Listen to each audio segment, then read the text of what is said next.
Hello ಕನ್ನಡಿಗ ಶರಣಾರ್ಥಿ ಪ್ರೀತಿಯ ಸ್ನೇಹಿತರೆ, ಇವತ್ತಿನ ನಮ್ಮ ಒಂದು ಜಾಬ್ ಸರ್ಚ್ ಏನು ವಿಶೇಷ ಮಾಹಿತಿಯಪ್ಪ ಅಂದ್ರೆ ಹೆಸ್ಕಾಂ ನೇಮಕಾತಿ 2026.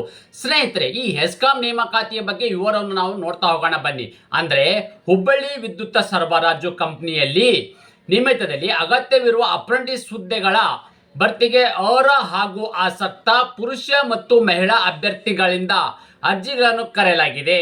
ಹುದ್ದೆಗಳ ಭರ್ತಿಗೆ ಸಂಬಂಧಿಸಿದಂತೆ ಹುದ್ದೆಗಳ ಸಂಖ್ಯೆ, ಶೈಕ್ಷಣಿಕ ಅರ್ಹತೆ, ವೇತನ, ಆಯ್ಕೆ ವಿಧಾನ ಮತ್ತು ಅರ್ಜಿ ಸಲ್ಲಿಕೆ ದಿನಾಂಕ, ಹುದ್ದೆಗಳ ವಿವರವನ್ನು ಕಂಪ್ಲೀಟ್ ಆಗಿ ನಾನು ನಿಮಗೆ ಈ ವಿಡಿಯೋದಲ್ಲಿ ತಿಳಿಸ್ಕೊಡ್ತಾ ಇದ್ದೀನಿ. ಈ ವಿಡಿಯೋನ ಸ್ಕಿಪ್ ಮಾಡದೆ ಕೊನೆ ತನಕ ನೋಡಿ. ಅದ್ರ ಜೊತೆಗೆ ಮೊದಲ ಬಾರಿ ನಮ್ಮ ಯೂಟ್ಯೂಬ್ ಚಾನಲ್ಗೆ ಭೇಟಿ ನೀಡಿದರೆ ಸಬ್ಸ್ಕ್ರೈಬ್ ಜೊತೆಗೆ ಬೆಲ್ ಐಕನ್ ಕ್ಲಿಕ್ ಮಾಡೋದನ್ನ ಮರಿಬೇಡಿ. ಯಾಕಪ್ಪ ಅಂದ್ರೆ ಪ್ರತಿನಿತ್ಯ ಕೊಡ್ತಕ್ಕಂಥ ಕೇಂದ್ರ ಸರ್ಕಾರ ಮತ್ತು ರಾಜ್ಯ ಸರ್ಕಾರದ ಹೊಸ ಹೊಸ ಹುದ್ದೆಗಳ ಮಾಹಿತಿ ತಪ್ಪದೆ ನೋಟಿಫಿಕೇಶನ್ ನಿಮಗೆ ಬರಲಿದೆ. ಪ್ರೀತಿಯ ಸ್ನೇಹಿತರೆ, ಸೀಕ್ವೆನ್ಸ್ ಆಗಿ ನಾವು ನೋಟಿಫಿಕೇಶನ್ ನೋಡ್ತಾ ಹೋಗೋಣ ಬನ್ನಿ. ಇಲ್ಲಿ ನೋಡಿ, ಹೆಸ್ಕಾಂ ಇರ್ತಕ್ಕಂಥ ಅಪ್ರೆಂಟಿಸ್ ರಿಕ್ವೈರ್ಮೆಂಟ್ 2026 ಅಂದ್ರೆ ಇದು 1 ವರ್ಷಕ್ಕೆ ಕರೆದಿರ್ತಕ್ಕಂಥ ಅಪ್ರೆಂಟಿಸ್ ಹುದ್ದೆಗಳ ಅರ್ಜಿಗಳನ್ನು ಆಹ್ವಾನಿಸಲಾಗಿದೆ. ಇದು ಯಾವುದೇ ರೀತಿಯ ಪರ್ಮನೆಂಟ್ ಆಗಿರ್ತಕ್ಕಂಥ ಹುದ್ದೆಗಳಾಗಿರೋದಿಲ್ಲ. IT ಆಗಿರ್ತಕ್ಕಂಥ ಅಭ್ಯರ್ಥಿಗಳಾಗಿದ್ರಿ ಅಂತ ಒಂದು ಅಭ್ಯರ್ಥಿಗಳಿಗೆ 1 ವರ್ಷಕ್ಕೆ ಕರೆದಿರ್ತಕ್ಕಂಥ ಅಪ್ರೆಂಟಿಸ್ ಹುದ್ದೆಗಳ ಬಗ್ಗೆ ಮಾಹಿತಿ ಕೊಡ್ತಾ ಇದ್ದೇನೆ. ಅದೇ ರೀತಿ ಯಾವೆಲ್ಲ ಒಂದು ಹುದ್ದೆ ಕರೆದಿದ್ದಾರಪ್ಪ ಅಂತಂದ್ರೆ, ನಿಮ್ಗೆ ಮೊದಲೇ ಹೇಳಿದಾಗೆ 1 ವರ್ಷಕ್ಕೆ ಇರ್ತಕ್ಕಂಥ ಟ್ರೇಡ್ ಅಪ್ರೆಂಟಿಸ್ ಹುದ್ದೆಗೆ ಅರ್ಜಿಗಳನ್ನು ಆಹ್ವಾನಿಸಲಾಗಿದೆ. ಅದೇ ರೀತಿ ಕರ್ತವ್ಯ ಸ್ಥಳ ಎಲ್ಲಿಯಪ್ಪ ಅಂದ್ರೆ, ಹುದ್ದೆಗೆ ಆಯ್ಕೆಯಾದ ಅಭ್ಯರ್ಥಿಗಳು ಹುಬ್ಬಳ್ಳಿಯಲ್ಲಿ ಕೆಲಸವನ್ನ ನಿರ್ವಹಿಸಬೇಕಾಗುತ್ತೆ. ಇದು ಹುಬ್ಬಳ್ಳಿಯಲ್ಲಿ ಇರ್ತಕ್ಕಂಥ ಹೆಸ್ಕಾಂ ಇಲಾಖೆಯಿಂದ ಅರ್ಜಿಯನ್ನು ಆಹ್ವಾನಿಸಲಾಗಿರೋದ್ರಿಂದ ನೀವು ಹುಬ್ಬಳ್ಳಿಯಲ್ಲೇ ಕರ್ತವ್ಯವನ್ನು ನಿರ್ವಹಿಸಬೇಕಾಗತ್ತೆ. ಅದೇ ರೀತಿ ಖಾಲಿ ಇರ್ತಕ್ಕಂಥ ಹುದ್ದೆಗಳ ಸಂಖ್ಯೆ ಎಷ್ಟು ಅಪ್ಪ ಅಂತಂದ್ರೆ, ಒಟ್ಟು ಇಲ್ಲಿ 388 ಹುದ್ದೆಗಳ ಅರ್ಜಿಗಳನ್ನು ಆಹ್ವಾನಿಸಲಾಗಿದೆ. ಎಷ್ಟಿರ್ತಕ್ಕಂಥ ಹುದ್ದೆಗಳು? 388 ಹುದ್ದೆಗಳ ಅರ್ಜಿಗಳನ್ನು ಆಹ್ವಾನಿಸಲಾಗಿದೆ.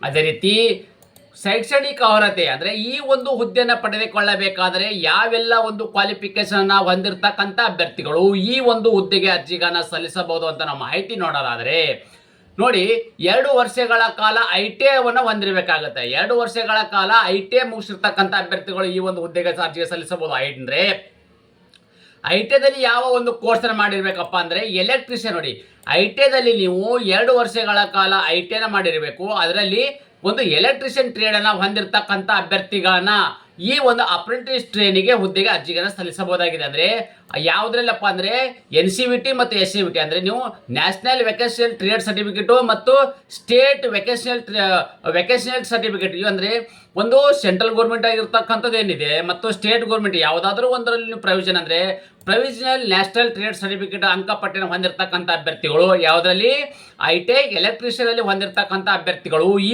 ಒಂದು ಹುದ್ದೆಗೆ ಅರ್ಜಿಗಳನ್ನು ಸಲ್ಲಿಸಬಹುದಾಗಿದೆ. ಮುಖ್ಯವಾಗಿರ್ತಕ್ಕಂಥ ಮಾಹಿತಿ ಇನ್ನೊಂದೇನಪ್ಪ ಅಂದ್ರೆ, ವಯೋಮಾನ ಅಂದ್ರೆ ವಯೋಮಿತಿ. ಯಾವ ದಿನಾಂಕದ ಒಳಗಡೆ ಅರ್ಜಿಗಳನ್ನು ಸಲ್ಲಿಸಬೇಕಾದ್ರೆ ವಯೋಮಿತಿ ಎಷ್ಟಿರಬೇಕು ಅಪ್ಪ ಅಂತಂದ್ರೆ, ತಾವುಗಳು ಇಲ್ಲಿ ಗಮನಿಸಬಹುದಾಗಿದೆ. 9/3/2026 ಅಂದ್ರೆ 9th ಮಾರ್ಚ್ 2026 ಅನ್ವಯವಾಗುವಂತೆ 25 ವರ್ಷದ ಒಳಗಡೆ ಇರ್ತಕ್ಕಂಥ ಅಭ್ಯರ್ಥಿಗಳು ಈ ಒಂದು ಹುದ್ದೆಗೆ ಅರ್ಜಿಗಳನ್ನು ಸಲ್ಲಿಸಬಹುದಾಗಿದೆ. ಅದೇ ರೀತಿ ಪರಿಶಿಷ್ಟ ಜಾತಿ ಪರಿಶಿಷ್ಟ ಪಂಗಡ ಅಭ್ಯರ್ಥಿಗಳಿದ್ರೆ 30 ವರ್ಷ. ಅಂದ್ರೆ ನಾನು ಹೇಳ್ತಕ್ಕಂಥ ಮಾಹಿತಿ ಏನಪ್ಪಾ ಅಂದ್ರೆ, 9 ಮಾರ್ಚ್ 2026 ಅನ್ವಯವಾಗುವಂತೆ ಅಂದ್ರೆ ಮ್ಯಾಕ್ಸಿಮಮ್ ಇರ್ತಕ್ಕಂಥದ್ದು 25 ವರ್ಷದ ಒಳಗಡೆ ಇರ್ತಕ್ಕಂಥ ಅಭ್ಯರ್ಥಿಗಳು ಈ ಒಂದು ಹುದ್ದೆಗೆ ಸಲ್ಲಿಸಬಹುದು. ಇದು ಜನರಲ್ ಮತ್ತು OBC ಕ್ಯಾಟಗರಿ ಸಂಬಂಧಪಟ್ಟ ಅಭ್ಯರ್ಥಿಗಳಿಗೆ ವಯೋಮಿತಿಯಲ್ಲಿ ಸಡಿಲಿಸಲಾಗಿದೆ. ಯಾರಿಗೆ ವಯೋಮಿತಿಯ ಸಡಿಲಿಕೆ ಅಂದ್ರೆ, SC ST ಅಭ್ಯರ್ಥಿಗಳಿಗೆ 5 ವರ್ಷಗಳ ಕಾಲ ವಯೋಮಿತಿ ಸಡಿಲಿಕೆ. ಅಂದ್ರೆ ಆ ಒಂದು ಕೆಟಗರಿ ಸಂಬಂಧಪಟ್ಟ ಅಭ್ಯರ್ಥಿಗಳು 30 ವರ್ಷದ ಒಳಗಡೆ ಇರ್ತಕ್ಕಂಥ ಅಭ್ಯರ್ಥಿಗಳು ಈ ಒಂದು ಹುದ್ದೆಗೆ ಅರ್ಜಿಗೆ ಸಲ್ಲಿಸಬಹುದಾಗಿದೆ.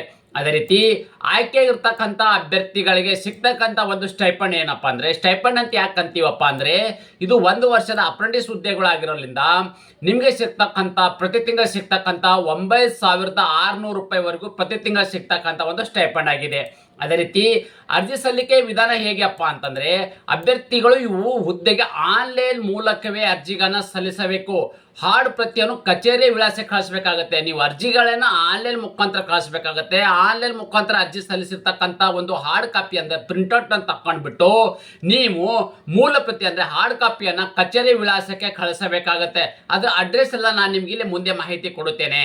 ಅದೇ ರೀತಿ ಈ ಅರ್ಜಿಗಳನ್ನು ಸಲ್ಲಿಸಬೇಕಾಗಿರ್ತಕ್ಕಂಥ ಅಭ್ಯರ್ಥಿಗಳಿಗೆ ಅರ್ಜಿ ಶುಲ್ಕ ಎಷ್ಟು ಅಪ್ಪ ಅಂತಂದ್ರೆ, ತಾವುಗಳು ಇಲ್ಲಿ ಗಮನಿಸಬಹುದಾಗಿದೆ. ಅರ್ಜಿ ಶುಲ್ಕ ಸಾಮಾನ್ಯ ಅಭ್ಯರ್ಥಿಗಳಿಗೆ 100 ರೂಪಾಯಿ ಅರ್ಜಿ ಶುಲ್ಕವಿದೆ. ಪರಿಶಿಷ್ಟ ಜಾತಿ ಪರಿಶಿಷ್ಟ ಪಂಗಡ ಅಭ್ಯರ್ಥಿಗಳಿಗೆ 50 ರೂಪಾಯಿ ಅಂದ್ರೆ ಜನರಲ್ ಕ್ಯಾಟಗರಿ ಸಂಬಂಧಪಟ್ಟ ಅಭ್ಯರ್ಥಿಗಳಿಗೆ 100 ರೂಪಾಯಿ ಅರ್ಜಿ ಶುಲ್ಕವಿದ್ದರೆ, ಉಳಿದೆಲ್ಲ ಅಭ್ಯರ್ಥಿಗಳು ಅಂದ್ರೆ ಅದು SC ST ಅಭ್ಯರ್ಥಿಗಳಿಗೆ 50 ರೂಪಾಯಿ ಅರ್ಜಿ ಶುಲ್ಕವಿದೆ.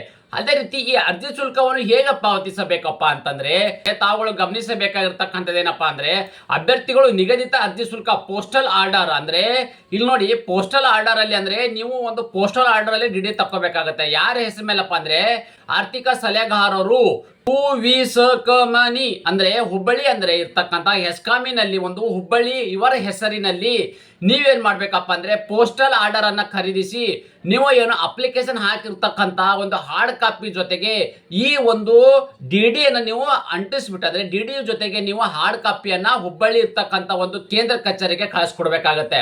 ಆ ಕೇಂದ್ರ ಕಚೇರಿ ಯಾವುದೋ ಒಂದು ಅಡ್ರೆಸ್ ನೋಟ್ ಮಾಡ್ಕೊಳ್ಳಿ ತಾವುಗಳು. ಈ ಒಂದು ಅಡ್ರೆಸ್ ಕೂಡ ನನ್ನ ಯೂಟ್ಯೂಬ್ ಡಿಸ್ಕ್ರಿಪ್ಷನ್ ಬಾಕ್ಸ್ ಅಲ್ಲಿ ಕೂಡ ನೀಡಲಾಗುವುದು. ನೋಡಿ, ಕಾರ್ಯನಿರ್ವಾಹಕ ಅಭಿಯಂತರು ಕೈಗಾರಿಕಾ ತರಬೇತಿ ಮತ್ತು ITC ಹುಬ್ಬಳ್ಳಿ ವಿದ್ಯುತ್ ಸರಬರಾಜು ಕಂಪನಿ ನಿಮಿತ್ತ ವಿದ್ಯುತ್ ನಗರ ಕಾರವಾರ ರಸ್ತೆ ಹುಬ್ಬಳ್ಳಿ 580024 ಈ ಒಂದು ಅಡ್ರೆಸ್ಗೆ ತಮ್ಮ ಆನ್ಲೈನ್ ಮುಖಾಂತರ ಅರ್ಜಿ ಸಲ್ಲಿಸಿರ್ತಕ್ಕಂಥ ಅಪ್ಲಿಕೇಶನು ಮತ್ತು ಪೋಸ್ಟಲ್ ಆರ್ಡರ್ ಇರ್ತಕ್ಕಂಥ ಒಂದು ಡಿ ಇವೆಲ್ಲವನ್ನು ನೀವು ಈ ಒಂದು ಅಡ್ರೆಸ್ಗೆ ತಮ್ಮ ಅರ್ಜಿಗಳನ್ನ ಕಳಿಸ್ಕೊಡ್ತಕ್ಕಂಥದ್ದು ತಪ್ಪದೆ. ಯಾರೆಲ್ಲ ಈ ಒಂದು ಆನ್ಲೈನ್ ಅಪ್ಲಿಕೇಶನ್ ಹಾಕಿರ್ತಕ್ಕಂಥ ಅಭ್ಯರ್ಥಿಗಳು ನೀವು ಈ ಒಂದು ಪೋಸ್ಟಲ್ಗೆ ಅಡ್ರೆಸ್ಗೆ ತಮ್ಮ ಹಾರ್ಡ್ ಕಾಪಿ ಕಳಿಸ್ಕೊಳ್ಳಿಲ್ಲಪ್ಪ ಅಂದ್ರೆ ಆ ಒಂದು ಅಪ್ಲಿಕೇಶನ್ ರಿಜೆಕ್ಟ್ ಆಗಲಿದೆ.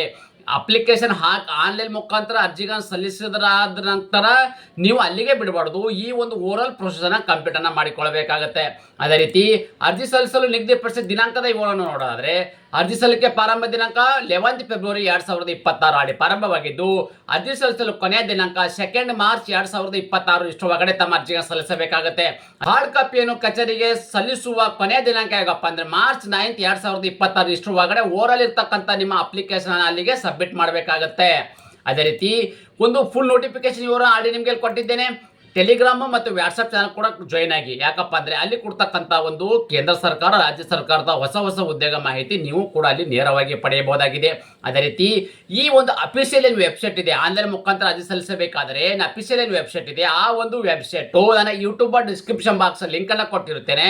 ಆ ಲಿಂಕ್ ಮೇಲೆ ಕ್ಲಿಕ್ ಮಾಡಿದಾಗ ಏನಾಗುತ್ತೆ ನೇರವಾಗಿ ಅಪ್ಲಿಕೇಶನ್ ಓಪನ್ ಆಗಿದೆ, ಡೈರೆಕ್ಟ್ ಆಗಿ ತಮ್ಮ ಅರ್ಜಿಗಳನ್ನ ಸಲ್ಲಿಸಬಹುದಾಗಿದೆ.